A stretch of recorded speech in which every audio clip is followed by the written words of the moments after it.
Did it again. Fuck it. Play the intro.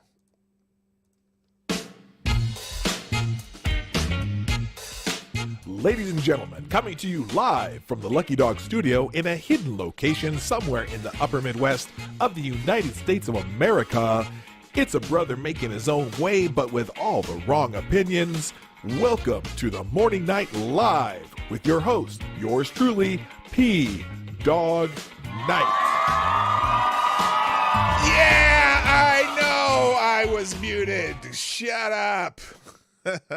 Well, I shouldn't be so rude. I shouldn't tell you to shut up. I should tell me to be, less of that description you like to make about me. Because I am the last of the boomers. Anyway, good morning. Welcome to the Morning Night Live. I'm your host, Marty, also known as Dawg Knight on the internet.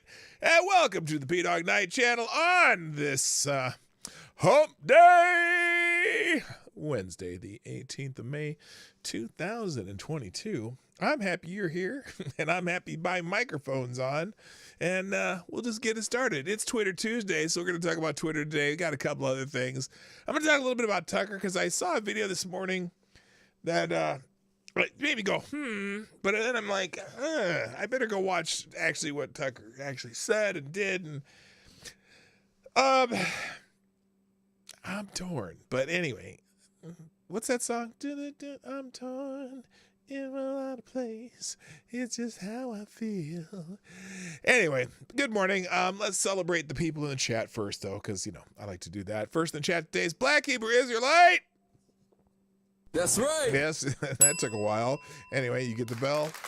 Good morning, Rotten Corpse, Ty Alexander, and my favorite Canadian Yankee pony, you select a boy. Yeah, boy. Avocado Stable, the Devil's Advocate, Mike Savage, Blarg, Fox, FX. I'm just staying FX. Nomads in the house. Stop. Hammer time. And also, is that it? Yeah, kind of. Oh, Hate Camels in the house. Simon Wolfwood. What up? Good morning also to Chauncey Stewart. Did I say Ty Alexander? I did. Jimmy from Philly, wiped, is in the house. Hey, working and listening. Well, good to see you, man. Did you, Natalie Imbruglia, whatever her name is. Yeah, that song. I'm all out of space. Something. Wait. What? Okay, now I got to look up. Now I'm curious. So let me, I know the song's Torn. Lyrics. Let's see. I'm just curious. I'm all out of faith. This is how I feel. I'm cold and I am shamed, lying naked on the floor. Okay. Anyway, that's the song. Good morning, Maddie. I hope things went well today. Also, good morning. CNN sucks. The most redundant name on the internet. Okay. I did tweet out the show just now, and looks like a lot of you did too. Thank you, Scribe Light and leader of the pack. That'd be General Yahim, and also Hate Camel and Rotten Corpse, and all y'all for tweeting out the show. Maddie, I'm okay. I got you a message from you. That's just me. So we'll get. Oh, maybe is it the DM? I should check. It could be. Let me just look here. What's going on with my freaking computer? Let's go here. Oh, and Hate Camel shared something here from. I got this thread.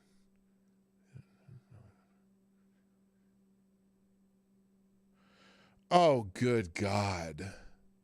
Yeah, is there a way to open that one up somewhere? Oh, good Lord. Wait, how did that happen? What was on here before? Oh, I see. Okay, hang on.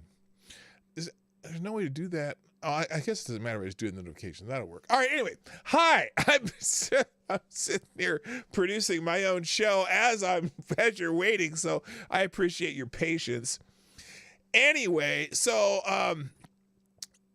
obviously there's a few things in the news, and since it's Twitter Tuesday, I like to talk about Twitter, but I also, there's some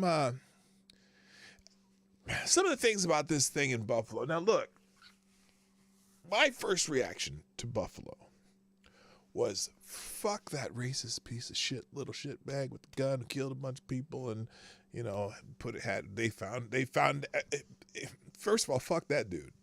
And mourn for the families, you know, it's like, this is messed up. And, but you know, as soon as you get online and it's just all of us, like within minutes, everyone's pointing fingers. It's like, I don't even know how to describe it. The fingers are pointing at, you know, certain people, blaming people. And it's like,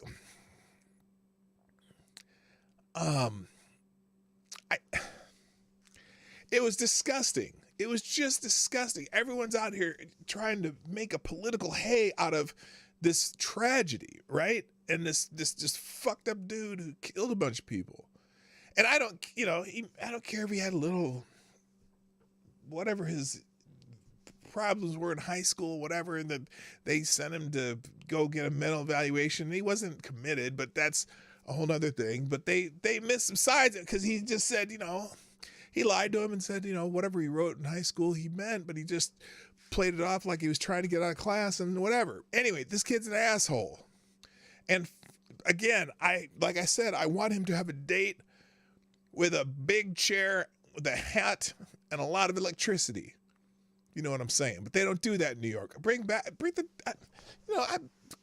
the death penalty for these motherfuckers and put it on TV. I'm sorry. I am that, you know, whatever. Anyway, but some of this shit that people wrote, I want to show you. Now, I'm going to give you the Washington Examiner's I'm going to give you the Washington Examiner's take on a Washington Post thing, not the actual Washington Post thing. But and sometimes you get in trouble when you do that, because when you listen to other people's take, you don't necessarily get the whole story. But I've read them both, and I think this is somewhat accurate, because just this fever swamp of I mean, it's a compare. You talk about QAnon. This shit is some QAnon shit, and that's not, but more like Blue Anon, right? Blue Anon, that's what they call it, Blue Anon. And I know I'm full of non sequiturs today, but it's just going to be one of those days because I got here late and I'm not prepared. I want to get as much in as I can as possible. So anyway, before I get into the Twitter stuff, I'm going to talk about this. So in the Washington Post, they published a really paranoid racist conspiracy theory according to the Washington Examiner. And did they link? I hope they linked it somewhere here. No, that's not it. Anyway, a paranoid conspiracy theory has taken off over parts of the left. It has found its clearest expression in an extremely vile op-ed at the Washington Post by author and filmmaker Brian Broom. The heart of his argument is that the pile of slander and hate that the Buffalo shooter's mindset is the same as the mindset. Again, the Buffalo shooter's mindset is the same as the mindset of the conservative majority of the Supreme Court. I'm just letting that sink in for a second. The same quote, the same sort of thinking about race and birth rates now dominates the conservative Supreme Court. Broom writes, the leaked draft opinion isn't about protecting babies. It's about protecting whiteness. Specifically, white babies. These two sentences are an insane fever dream with no grounding in reality. Either Broom is a liar who hopes his readers don't notice, or he's a truly mad living in a paranoid delusion in which powerful people are engaged in dark conspiracies disguised as normal politics. Now remember, oh my goodness. I gotta think about something here. Is it wait a minute. He said this mindset of the conservative majority. Okay, wait a minute. There's a guy. What's that guy's name? There's a guy. In the conservative majority of the Clarence Thomas wants to preserve white babies? What? Anyway, the two sentences are an insane fever dream with no grounding in reality. Either Broom is a liar and hopes its readers don't notice, or he's truly mad living in a paranoid delusion in which powerful people are engaged in dark conspiracies disguised as normal politics. To believe what Brown espouses, you first need to believe that Justice Clarence Thomas, formerly a black baby, and Amy Coney Barrett, a mother of adopted black babies, don't care about babies. But that's not even the most absurd part of Broom's argument. If you reduce the number of abortions, the ultimate aim of all pro-lifers, you would increase the number of black babies and the black share of the U.S. population. Black babies are 3 times as likely as white babies to be aborted. Hispanic babies are twice as likely to be aborted. Anyone trying to end or curb abortions is working to make the population less white, not more. It's just straight up statistics. And this is why the white supremacist Richard Spencer is pro-abortion. Oh, goodness gracious. I didn't know that. First of all, thank you, CNN Sucks. You're the first sponsor of the day. Thank you for sponsoring the show through YouTube Super Chat. And do I need theme? I don't have time for theme music today. It takes too long, and I don't have much time. PV, he says, let's see, CNN Sucks. Thank you again. The most redundant name on the internet says, with a dropped a deuce in the tip jar. That's sanitary. Project Veritas used Grindr date to get the truth about Twitter. I know, that was hilarious. That is funny. Okay. Yeah. That's okay. That's fine. You know what things I want you to, Mod, you know what to do. That's fine. And you did a great job yesterday, by the way. If you notice, I'm protecting the chat a little bit more. Right now, only subscribers who've been subscribed for at least 10 minutes can chat in the chat. And I put the safeguard thing on there. So just thank you, mods, for approving our regulars, because anything our regulars say, I'm fine with for the most part. Well, and I don't care. You know what? I'm just getting rid of the bots and the stuff that can get me hit again. All right. Anyway, so anyone trying to end or curb abortions is working to make the population less white, not more. It's just statistics. That's why white supremacists. These people. Here's Richard Spencer's logic. These people who are having abortions are generally very often black or Hispanic, Spencer explains. Like Spencer, racists, eugenicists have always favored abortion. Even the abortion lobby today agrees that Margaret Sanger, the founder of Planned Parenthood, peddled birth control and abortion because she wanted fewer non-white babies. Nevertheless, this jackhole named Broom repeatedly asserts that, using a fallacy or argument by assertion, that any concern about birth rates is part of the Great Replacement Theory. I don't know why I did that. This is frankly idiotic. Birth rates are falling in every country, and the United States has been in a baby bust for 16 years. The result is small towns shuttering and schools closing. Eventually, it will mean an economy with not enough people to make things and perform services needed to keep the world running, especially Social Security, since that's the world's greatest Ponzi scheme. Anyway, that's my side. There are millions of reasons to care about falling birth rates and that have nothing to do with replacement conspiracy theories. That's why the New York Times ran a front page story in May 2021 warning of a demographic time bomb. All over the world, the New York Times news story warned countries are confronting population stagnation and a fertility bust. And then Broom points out that the Buffalo shooter worried about white birth rates. Yeah, that's true. The Buffalo shooter was racist. A racist! Who believed in baseless conspiracy theories. Conservatives like myself who worry broadly about birth rates are not fixated on white birth rates. We are happy to see more black babies, more white babies, more Hispanic babies, more Asian babies, more Native American babies, and so on.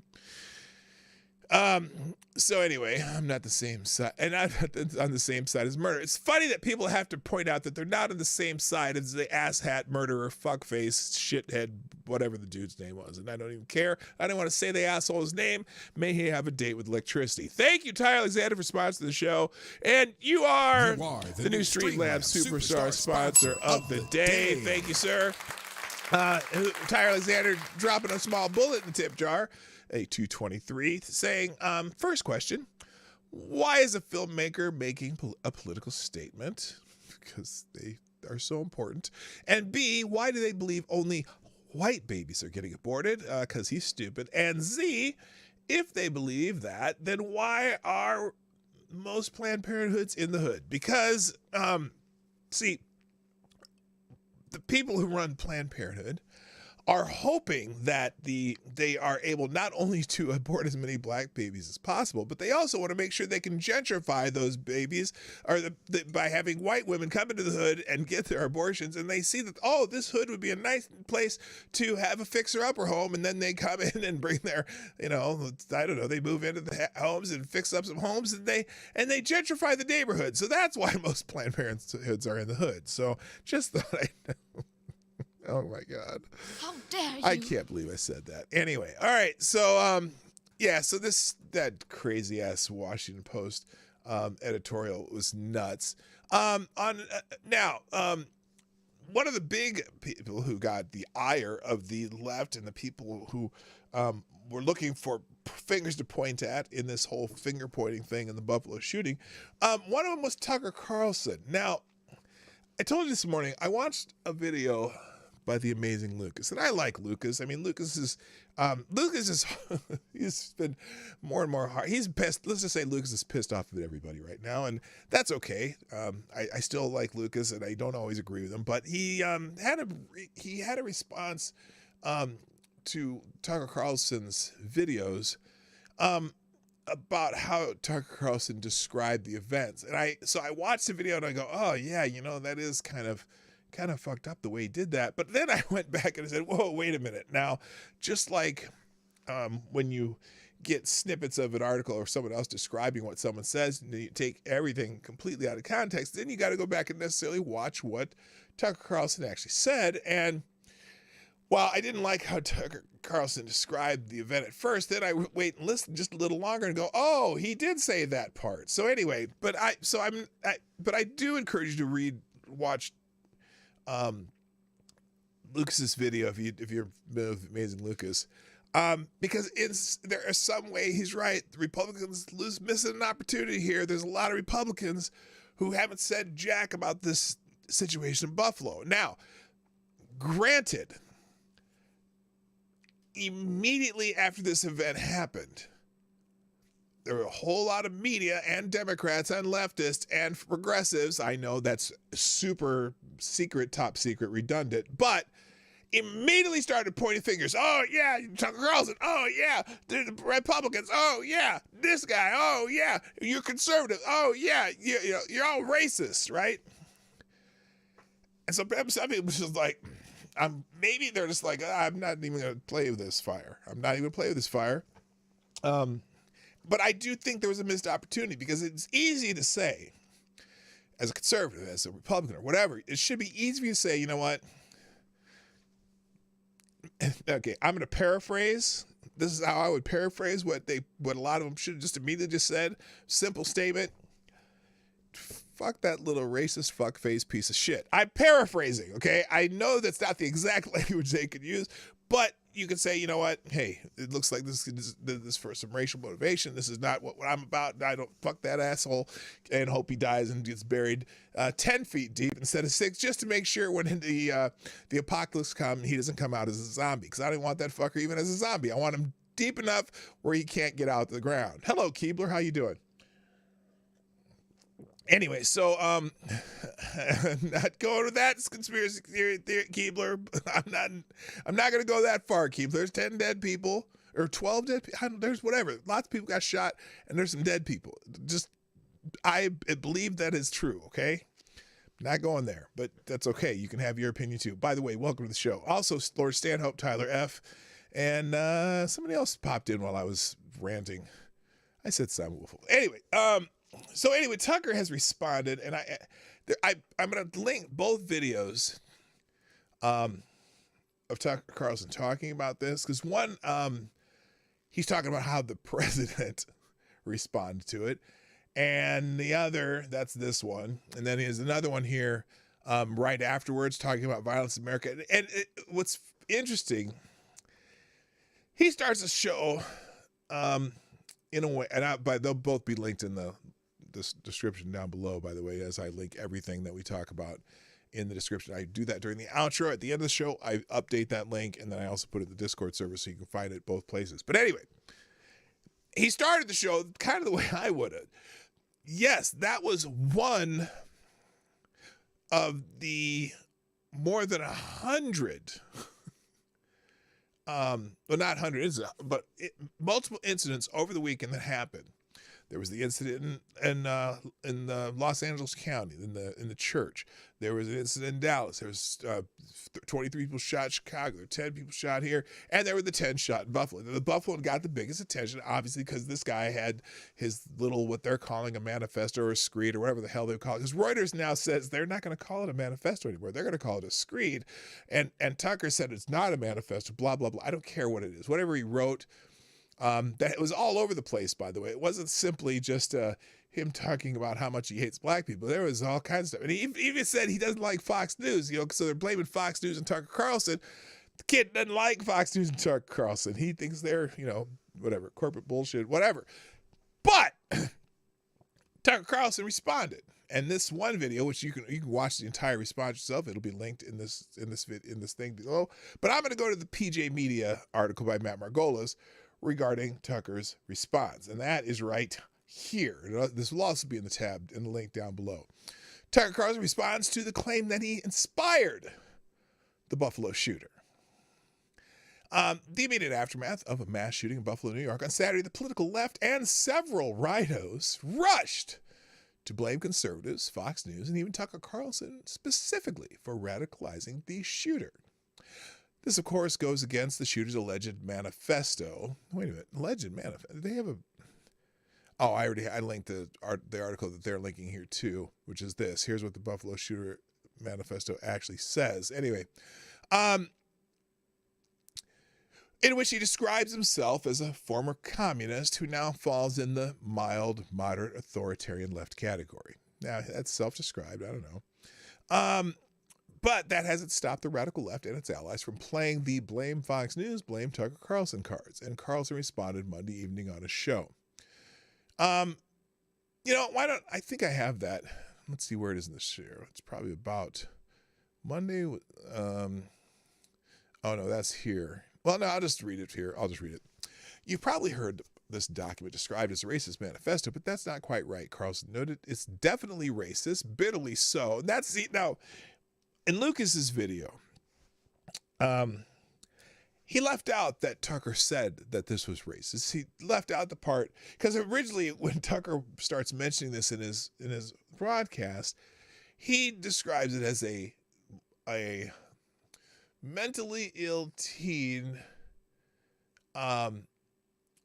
shot 12 people he didn't know. Now,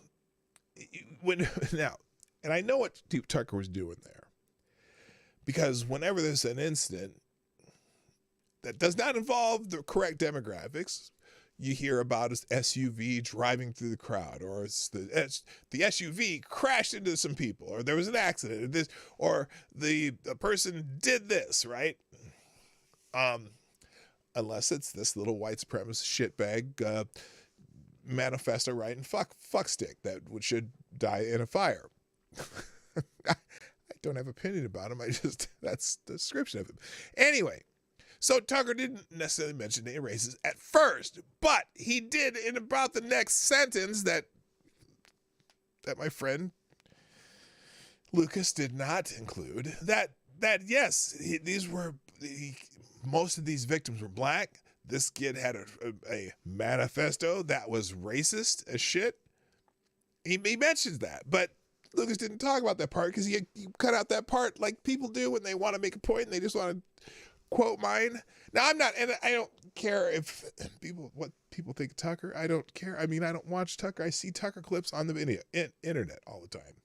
But anyway, he did include that. And he did say, it's definitely racist, bitterly so. Gender reduces people to their skin color. That's the essence of racism, and it's immoral. But what he wrote does not add up to a manifesto. Now, some people take issue with that. I don't care. Everyone has their own opinion. But he absolutely said this was racist, bitterly so, people because of their skin color, the essence of racism. And it is immoral. Then he said, it is not a blueprint for a new extremist political movement, much less a potential inspiration for a racist revolution. Anyone who claims that it is lying or hasn't read it. Instead, Gendron's letter is a rambling pastiche of slogans and internet memes, some of which flatly contradict one another. This document is not recognizably left-wing or right-wing. It is not really political at all. The document is crazy. Carlson correctly observed it's a product of a disease and he said unorganized mind, not organized. A diseased and organized mind. At one point, Gendron suggests that Fox News is part of some global conspiracy against him. He writes like the mental patient he is, disjointed, irrational, paranoid. Yeah, he said unorganized, not organized. Anyway, but the truth about Peyton Gendron does not tell you a lot about the ruthlessness and dishonesty of our political leadership, Carlson contained within minutes of Saturday's shooting before all the bodies were of those 10 murdered Americans. Now,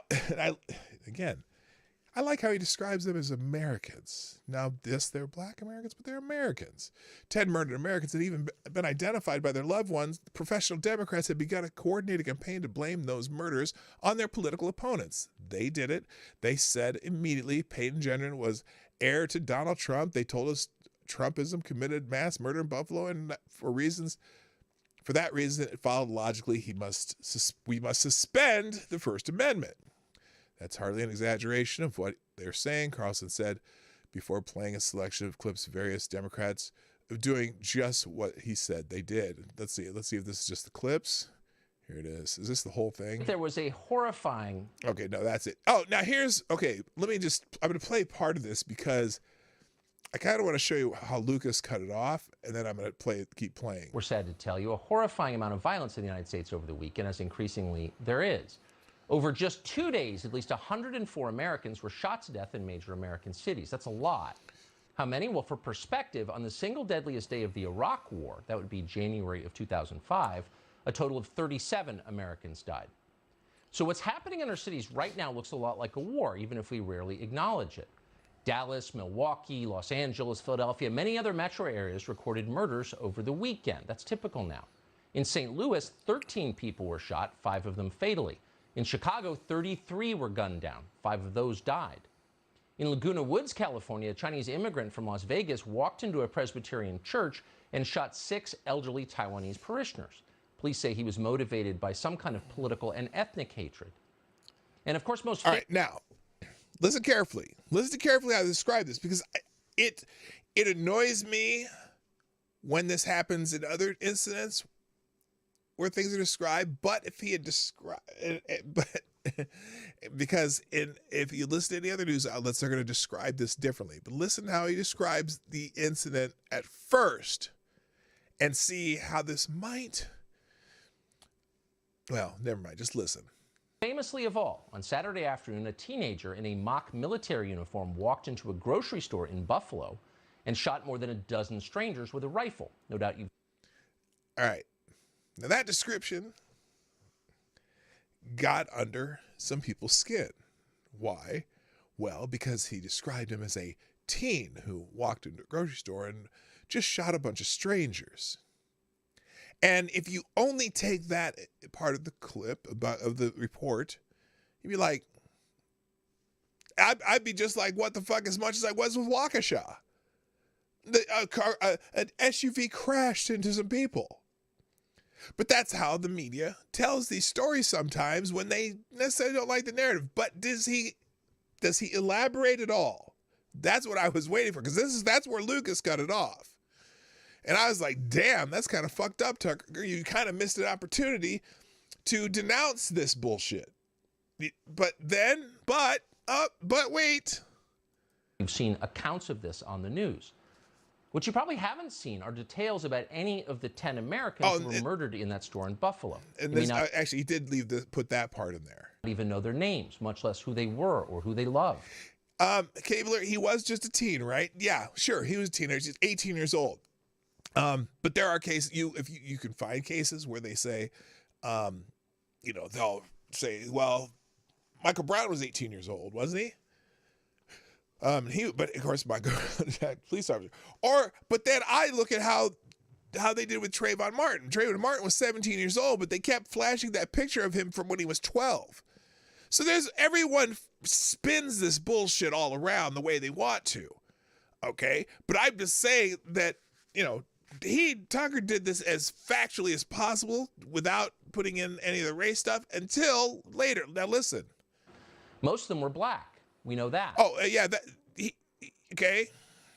In that store in Buffalo. You may not even know their names, much less who they were or who they loved. Most of them were black. 8 out of 10. But beyond the way they look, not a lot has been reported about them because the True. coverage hasn't been about them. It hasn't at all. Nor, in fact, has it really been about the gunman. He was an 18-year-old called Peyton Gendron. Gendron was mentally... Oh, and he forgot to say that he was 18-year-old white. You're fucking a white male! Teen. ill. Everyone around him knew that, including his teachers and the local police. Now, I'm not excited about the mentally ill angle either, because it comes up often in some of these cases, and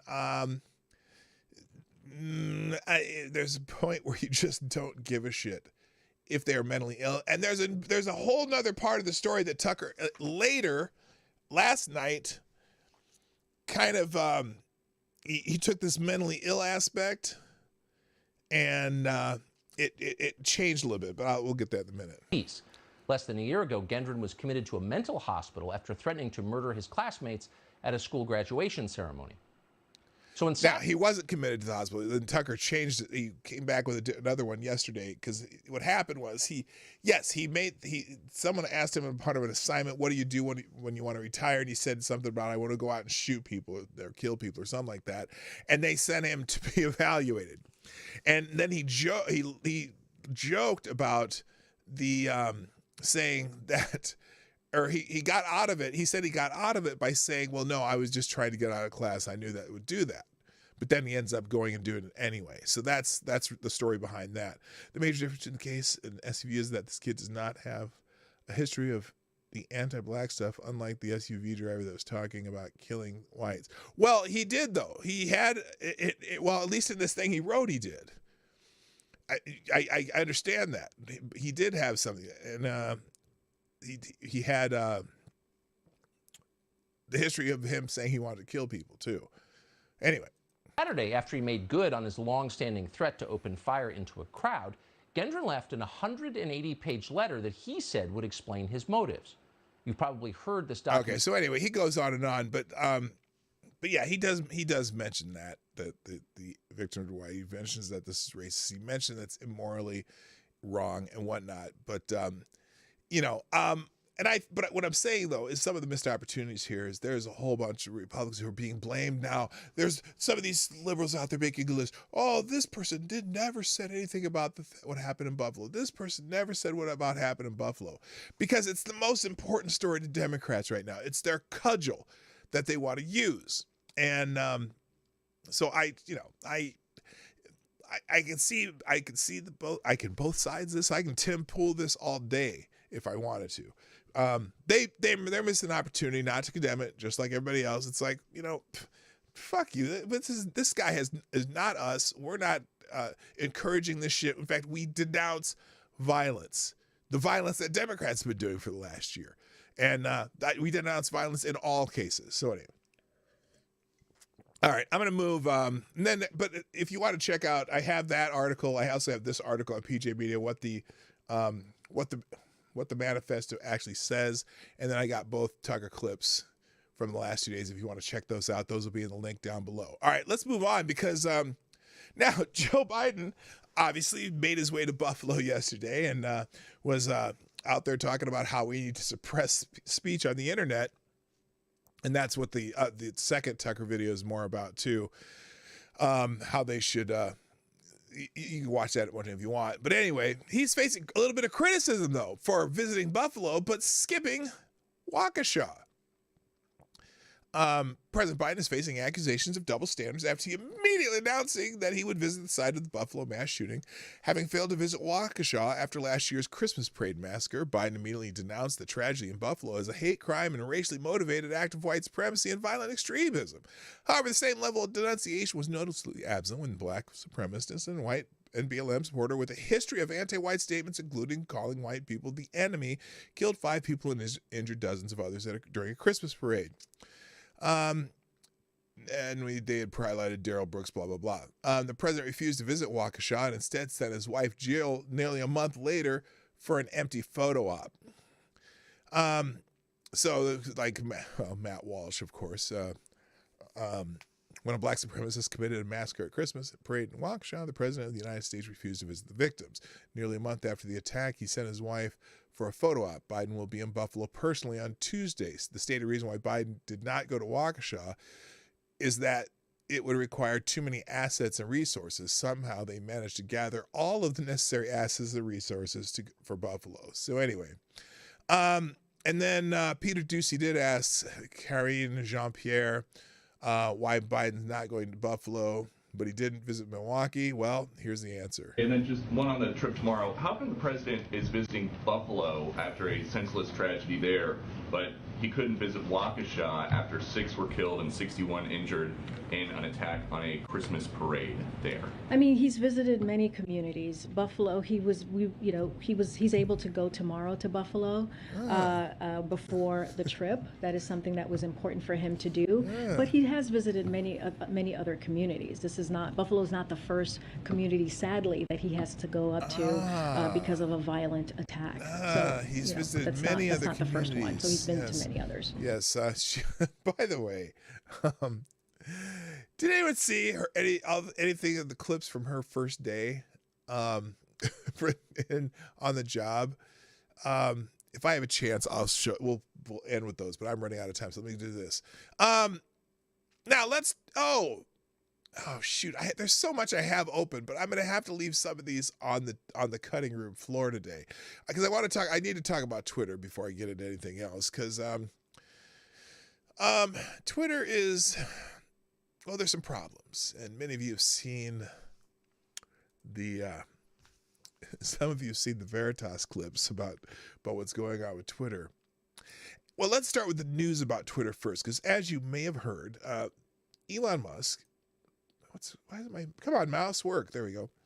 Elon Musk says the Twitter deal cannot move forward until Twitter proves one thing, because he said Thursday morning, the multi-billion-dollar Twitter deal cannot move forward until the platform provides details about how many bot accounts exist.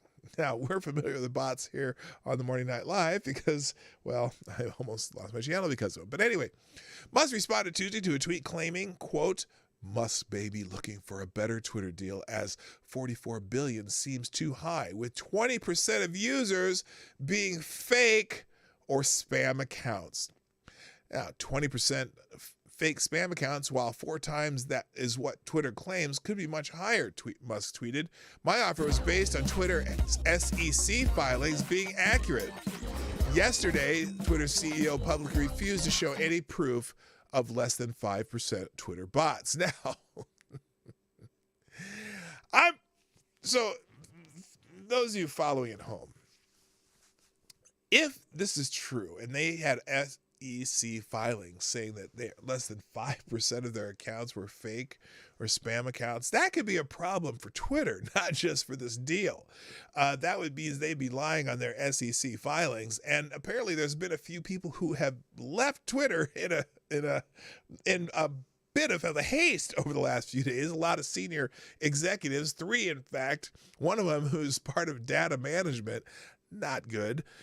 Anyway, so Musk then responded to a Twitter user who also questioned how many fake accounts exist. Quote, considering that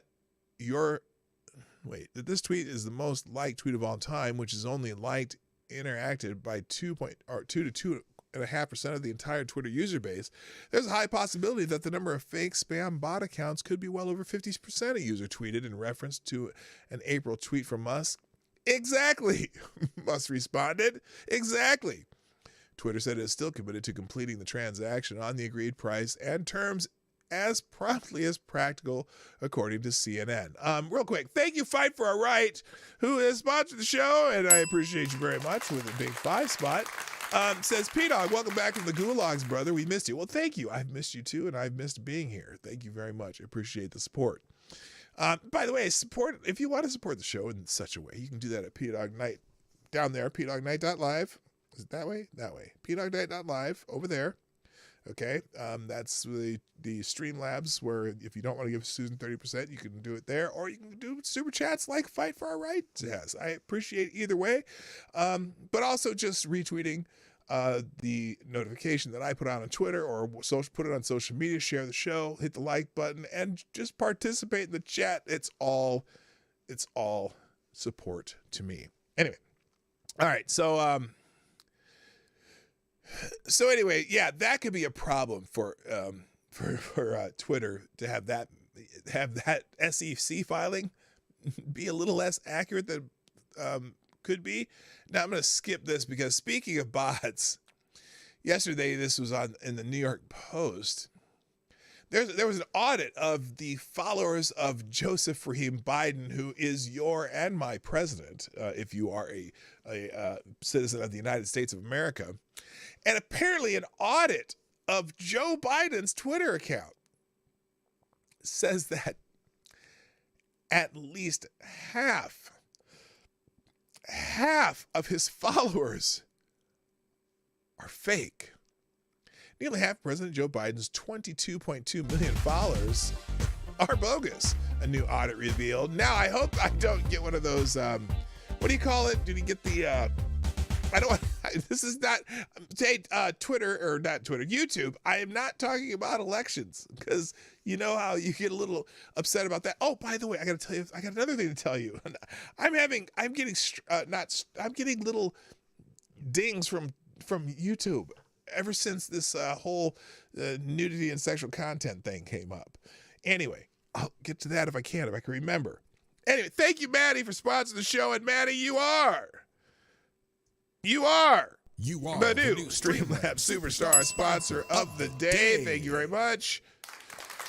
Maddie drops 5 in the jar. Thank you very much. It says the new press secretary is a pillar of the administration.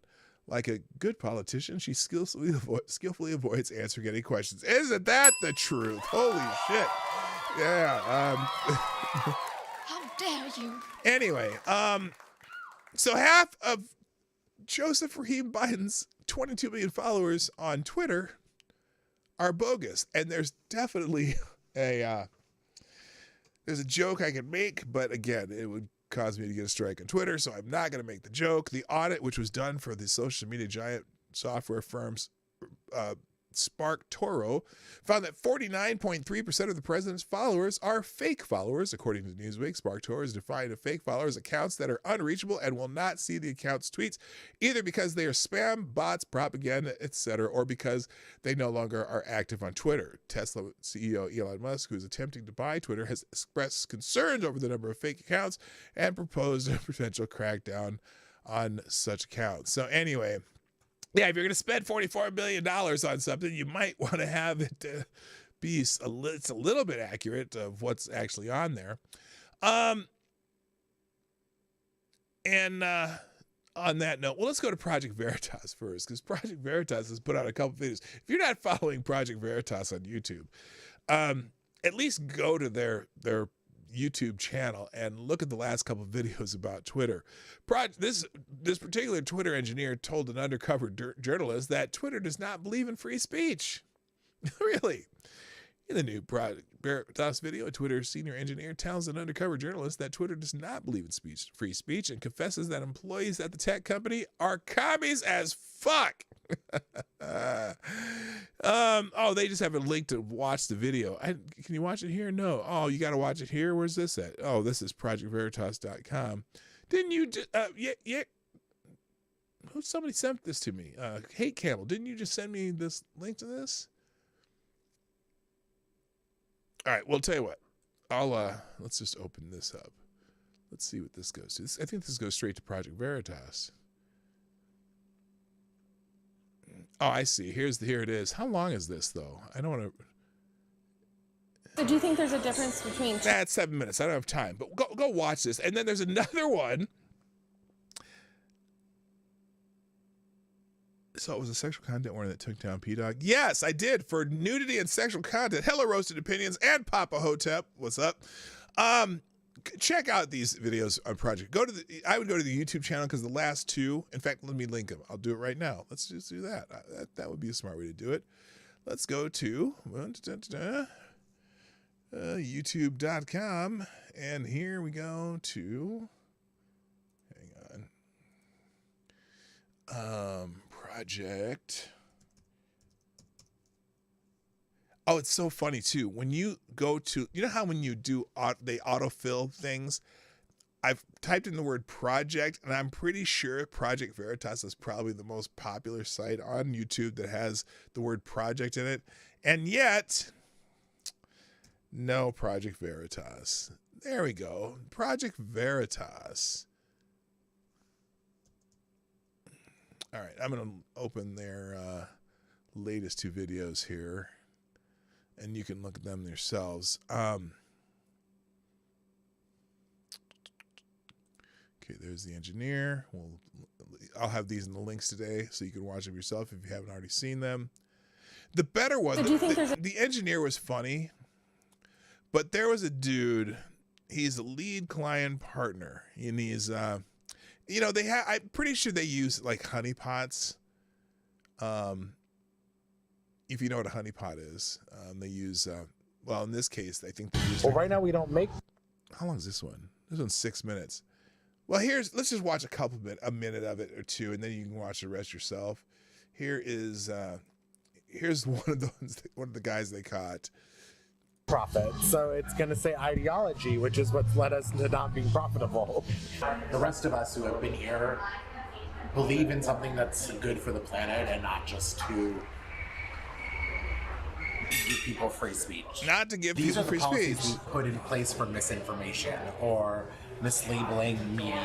Yeah. It's going to be hard for him to be like, oh, because people should make their own decision. It's This like, guy's, no, but people don't know how to make a rational decision if you don't put out correct things that are supposed to be out in the public. Correct things. Yeah, I know that. Oh, then he makes fun of him. He's special. You're special needs. You're literally special needs. So I can't even take what you're saying seriously. So anyway, oh, and he goes, I hope that even my worst critics remain at Twitter because that's what free speech means. Anyway, the funny thing about this too, so, you know, Twitter is based in San Francisco, and so they must have had some guy who somehow caught. I don't know how they got this guy, but they clearly had a very nice looking young man or someone coming at him. So anyway, yeah, watch those videos. And then finally on this, oh, I did that one already. So, oh, and then I just had this other article up too. This is from Project Veritas. Twitter engineer talks Elon Musk. So those are there. So anyway, here's a good wrap up about this though. And I kind of was wondering about this too. The question is Elon Musk trying to buy Twitter, or is he just trying to humiliate Twitter? And that's a good question. Wait a minute. Where's the welcome to Insanity Wrap? The entire week's lefty nutted us, wrapped into one easy to swallow capsule of news. Elon's evil plan for Twitter is this week's one big crazy. So we're going to skip the TikTok video and go right to this. What is Elon Musk going to do with or to Twitter? Elon Musk seemed happy to blow $44 billion on a social media platform with a tiny percentage of fake users, aka bots. Twitter claims that is less than 5% of the user base. And but how much would he pay if the company wasn't exactly forthcoming with how many bots they might really have? History's most perfect and perfectly succinct Twitter exchange sums up the impasse. So this is the impasse he had with the current CEO of Twitter. And I'll put it on the screen so you can share with me. Parag Agrawal says, our actual internal estimates for the last 4 quarters were all well under 5% based on the methodology outlined above. The error margins on our estimates gives us confidence in our public statements each quarter. Unfortunately, we don't believe that this specific estimation can be performed externally, given the critical need to use both public and private information, which we can't share. Externally, it's not even possible to know which accounts are counted as MDAUs on any given day. To which Elon Musk replies, a shit emoji. Musk demanded to know the true extent of Twitter's bot problem, which his people estimated at 20%. Twitter CEO Parag Agrawal said it's impossible for outsiders to tell. Only internal company metrics can determine the extent of bot problem. And dang, if you wouldn't know it, those metrics are confidential. Oh, except to the SEC. We'll get to that. Now, like if the used car dealer refused to tell you that if there was an engine under the hood, Musk aptly replied with a poop emoji. Zero hedge, usually caveats apply, say that Twitter's board can either admit Musk is right and it has a huge fake user base, opening up existing management to countless shareholder lawsuits, or kill the deal and be sued for record shareholder value destruction. Third option, both the board and Musk agreed not to publicly discuss the bot problem until after Musk buys Twitter at a fire sale price. Musk has Twitter between a rocket and a hard place. Was it ever Musk's plan to buy Twitter and turn it into a haven for free speech, or did he just want to expose the company as nothing more than a house of virtual cards? Could he just be winging it? It's like one of those old Agatha Christie mysteries. You don't know how the ending will turn out, but you know that you're going to love it either way. So, that's hilarious. All right.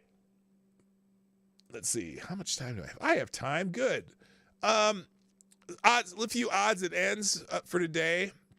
Chuck Schumer, the smarmy prick of the senior senator, Democratic senator, and what is it called? The House. What do they call the Senate? Is it just the Senate Majority Leader? Yeah, she shared Senate Majority Leader and smarmy prick from New York. Took a little bit of a backlash on Twitter. Since speaking of Twitter, we'll go more Twitter. And this also involved Tucker Carlson.